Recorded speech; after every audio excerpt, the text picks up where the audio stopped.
ഇത് 2 മാസമായ കമ്പോസ്റ്റ് കുഴിയാണ്. ഇവിടെ ഇതെല്ലാം നല്ല രീതിയിൽ പൊടിഞ്ഞ് തേയിലയുടെ തൊത്ത് കണക്ക് തേയില ഉണ്ടല്ലോ, തേയില പൊടി പോലെ ഇരിക്കുകയാണ്. അതിൽ തന്നെ നമ്മൾ ആദ്യത്തെ കോരിൽ തന്നെ അതിൽ മണ്ണിര വന്നു കഴിഞ്ഞു.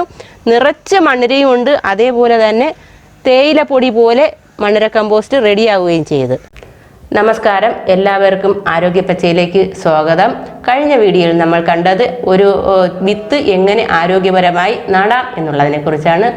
പക്ഷെ അതിലുള്ള ഏറ്റവും പ്രധാനപ്പെട്ട വളം മണ്ണിര കമ്പോസ്റ്റാണ്. അതുകൊണ്ട് തന്നെ നമ്മൾ ഇന്ന് കാണാൻ പോകുന്നത് മണ്ണിര കമ്പോസ്റ്റ് എങ്ങനെ ഉണ്ടാക്കാം എന്നുള്ളതിനെ കുറിച്ചാണ്.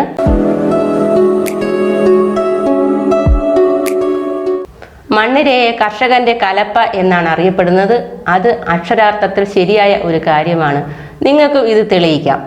അടുത്തുള്ള ഒരു തെങ്ങിൻ്റെ മൂട് തന്നെ നമുക്ക് ഉദാഹരണമായിട്ട് എടുക്കാം. കട്ടിയായിട്ടുള്ളൊരു തറ. നമുക്ക് എന്ത് ചെയ്താലും ആ കട്ടി മാറുന്നില്ല എന്നുണ്ടെങ്കിൽ ഒരു വേനൽക്കാലത്ത് ആ തെങ്ങിൽ നിന്ന് വീഴുന്ന ഓല, മടല് ഇതെല്ലാം ഇട്ട് അതിന് പുതയിടുക. മഴക്കാലം കഴിയുമ്പോൾ നോക്കുമ്പോൾ മണ്ണിര കമ്പോസ്റ്റ് നമ്മൾ എങ്ങനെ കോരിയെടുക്കുന്നു അതേപോലെ ഈ തെങ്ങിൻ്റെ മൂട്ടിലെ മണ്ണ് നമുക്ക് മാറിക്കിട്ടും. മണ്ണിര കമ്പോസ്റ്റിന് വേണ്ടി എടുക്കുന്ന മണ്ണിര യൂട്രിലസ് യൂജീനിയ എന്നാണ് അതിൻ്റെ ശാസ്ത്രീയ നാമം. ആഫ്രിക്കൻ മണ്ണിര എന്ന് പറയും. ഇത് എല്ലാ കാർഷിക കോളേജിലും നമുക്ക് ലഭിക്കുന്നതാണ്. ഒരു മണ്ണിരയ്ക്ക് 70 പൈസ എന്ന നിരക്കാണ്. നമ്മുടെ അടുത്ത് വന്നാൽ ഇതെല്ലാം ഫ്രീ ആയിരിക്കും.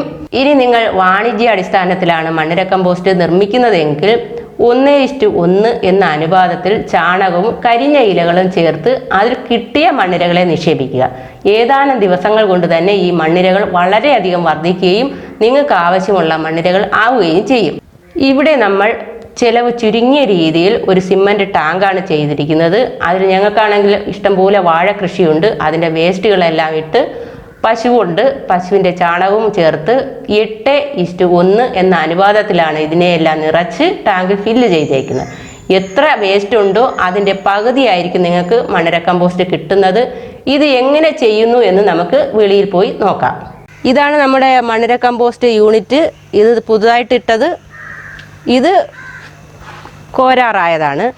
നമുക്ക് ഈ മണ്ണിര കമ്പോസ്റ്റ് യൂണിറ്റിൻ്റെ ടാങ്ക് നോക്കിയാൽ വളരെ ചിലവ് കുറഞ്ഞ രീതിയിലാണ് കെട്ടിയിരിക്കുന്നത്. ഇത് ഒരു കോഴിപ്പരയാണ്. കോഴിപ്പരയുടെ ബാക്ക് സൈഡിൽ അതിൻ്റെ ചേർത്താണ് ഇങ്ങനെ കെട്ടിയിരിക്കുന്നത്. കട്ടയെല്ലാം കൊണ്ട് വളരെ ചിലവ് കുറഞ്ഞ രീതിയിലാണ് ചെയ്തിരിക്കുന്നത്. ഇതിൽ 8% കരിഞ്ഞ ഇലകൾ നമ്മൾ തൂത്തുവാരി ഇടുന്നതും വാഴയുടെ വേസ്റ്റും എല്ലാം ചേർത്തിട്ടിട്ട് അതിൽ 1% ചാണകമാണ് ഇട്ടിരിക്കുന്നത്. നാടൻ പശുവിൻ്റെ ചാണകമാണ് ഇട്ടേക്കുന്നത്. ഇതിൽ മണ്ണിര ഇനി കൊണ്ടിട്ടാൽ മതി. ബാക്കി എല്ലാം റെഡിയാക്കി ഇട്ടിരിക്കുകയാണ്. നമ്മൾ ഒരു കാരണവശാലും ഇതിൽ പച്ചിലകൾ അതേപടി കൊണ്ടിടരുത്. അതിന് ചൂട് കൂടുതലാണ്. അതുകൊണ്ട് അതിൻ്റെ ചൂട് മാറ്റിയതിന് ശേഷം മാത്രം ഇടുക. അല്ല എന്നുണ്ടെങ്കിൽ ഒരു 15 ദിവസമെങ്കിലും കഴിഞ്ഞതിന് ശേഷം മാത്രം മണ്ണിരകളെ കൊണ്ട് നിക്ഷേപിക്കുക. ഇത് 2 മാസമായ കമ്പോസ്റ്റ് കുഴിയാണ്. ഇവിടെ ഇതെല്ലാം നല്ല രീതിയിൽ പൊടിഞ്ഞ് തേയിലയുടെ തൊത്ത് കണക്ക് തേയില ഉണ്ടല്ലോ, തേയില പൊടി പോലെ ഇരിക്കുകയാണ്. അതിൽ തന്നെ നമ്മൾ ആദ്യത്തെ കോരിൽ തന്നെ അതിൽ മണ്ണിര വന്നു കഴിഞ്ഞു. നിറച്ച് മണ്ണിരയും ഉണ്ട്. അതേപോലെ തന്നെ തേയില പൊടി പോലെ മണ്ണിര കമ്പോസ്റ്റ് റെഡിയാവുകയും ചെയ്ത്. ഇത് നമുക്ക് ഇനി അരിച്ചെടുക്കാം. അരിച്ചെടുക്കുന്നത് വെയിലുള്ള സ്ഥലത്ത് ടാർപ്പ വിരിച്ച് അതിൽ ഈ കമ്പോസ്റ്റ് എല്ലാം വാരിയിടുമ്പോഴേക്കും ഈ മണ്ണിരകളെല്ലാം ഏറ്റവും അടിയിൽ പോകും.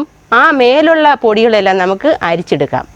ഈ മണ്ണിര കമ്പോസ്റ്റ് അരിച്ചതിന് ശേഷം വരുന്ന മണ്ണിരകളെല്ലാം നമുക്ക് വീണ്ടും ഉപയോഗിക്കാം. ആരെങ്കിലും കൊടുക്കാനുണ്ടെങ്കിൽ കൊടുത്ത് പൈസയും മേടിക്കാം. അപ്പോൾ മണ്ണിരയും ആദായമാണ്, അതേപോലെ മണ്ണിര കമ്പോസ്റ്റും ആദായമാണ്. ഇപ്പോൾ ഇത് ഏകദേശം ഫില്ലായി ഇരിക്കുന്ന ഒരു സമയമാണ്. നമുക്ക് എങ്ങനെ ഇതിൽ മണ്ണിരയെ കൊണ്ട് ഇടാം എന്നുള്ളത് നോക്കാം. ഇത് ചാണകവും വേസ്റ്റും ഒരേ അളവിലെടുത്ത് വെച്ചിരിക്കുകയാണ്. നമുക്ക് ഇനി ചെയ്യേണ്ടത് മണ്ണിര നേരത്തെ ഞാൻ എടുത്തു വെച്ചിട്ടുണ്ട്. ഇതിനെ ഇടുന്നതിന് വേണ്ടിയിട്ടാണ് വെച്ചത്.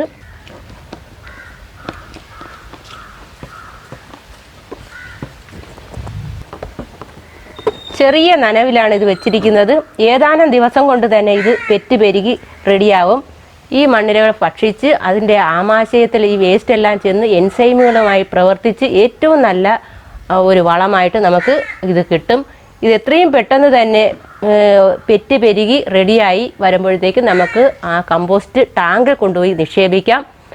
10-60 ദിവസമാകുമ്പോൾ നല്ല ഒന്നാന്തരം മണ്ണിര കമ്പോസ്റ്റ് നമുക്ക് ലഭിക്കുകയും ചെയ്യും. ഇത് നമ്മൾ നേരത്തെ തയ്യാറാക്കി മണ്ണിരകളെ നിറച്ച് വെച്ചിരിക്കുന്ന ബക്കറ്റാണ്. ഇത് നമ്മൾ ഈ ടാങ്കിലോട്ട് നിരത്തി ഇടുകയാണ്. ഇനി ശ്രദ്ധിക്കേണ്ട കാര്യമെന്ന് വെച്ചാൽ ഈ ടാങ്കിൽ ഒരു കാരണവശാലും നനവ് കൂടാനും പാടില്ല, കുറയാനും പാടില്ല. എപ്പോഴും ഒരു നനവ് ഉണ്ടായിരിക്കണം. ഇതാണ് ഇതിൽ ശ്രദ്ധിക്കേണ്ട കാര്യം. നിങ്ങൾ ഭക്ഷണത്തിന്റെ വേസ്റ്റ് ഇതിൽ ഇടുകയാണെങ്കിൽ ഇതേപോലെ വെള്ളം കെട്ടി നിൽക്കുന്ന കണക്ക് ഒരു ചാലെടുത്തിരിക്കണം. അല്ലാന്നുണ്ടെങ്കിൽ ഉറുമ്പ് ഇതിനകത്ത് കയറും. പിന്നെ എലിയുടെ ശല്യം വരാതിരിക്കാൻ വേണ്ടിയിട്ടാണ് ഇങ്ങനെ ഒരു കമ്പി നെറ്റിട്ടിരിക്കുന്നത്. എലിയും ഉറുമ്പും വന്നു കഴിഞ്ഞാൽ മണ്ണിര നശിച്ചു പോകും. അതുകൊണ്ട് അത് വളരെയധികം ശ്രദ്ധിക്കണം. നമ്മൾ ഈ നെറ്റ് കൊണ്ട് കവർ ചെയ്തിരിക്കണം. ഭക്ഷണ പദാർത്ഥം ഇതിൽ ഇടരുത്. ഇട്ട് കഴിഞ്ഞാൽ ഉറുമ്പ് വരും. ഉറുമ്പ് വരികയാണെങ്കിൽ ഇതിന്റെ മണ്ണിരകളെല്ലാം നശിച്ചു പോകും. ഇന്നത്തെ വീഡിയോ നിങ്ങൾക്ക് മനസ്സിലായി കാണുമെന്ന് വിശ്വസിക്കുന്നു. എന്തെങ്കിലും സംശയമുണ്ടെങ്കിൽ നിങ്ങൾക്ക് കമന്റ് ചെയ്യാം. അതിനുള്ള ഉത്തരം നമ്മൾ ഇതിലൂടെ ഉടനെ തന്നെ പറയുന്നതാണ്. അടുത്ത വീഡിയോ എങ്ങനെ ഒരു കർഷകന് അല്ലെങ്കിൽ നിങ്ങൾ കൃഷി ചെയ്യുന്നുണ്ടെങ്കിൽ എങ്ങനെ നിങ്ങൾക്ക് നിങ്ങളുടെ ആദായം വർദ്ധിപ്പിക്കാം എന്നുള്ളതിനെ കുറിച്ചുള്ള വിവരണങ്ങളായിരിക്കും, അല്ലെങ്കിൽ അതിനുള്ള പ്രധാന കണ്ടന്റുകളായിരിക്കും കാണിക്കാൻ പോകുന്നത്. അതുകൊണ്ട് തീർച്ചയായും നമ്മുടെ ഈ പേജ് ഫോളോ ചെയ്യുക, ലൈക്ക് ചെയ്യുക, ഷെയർ ചെയ്യുക. നന്ദി, നമസ്കാരം.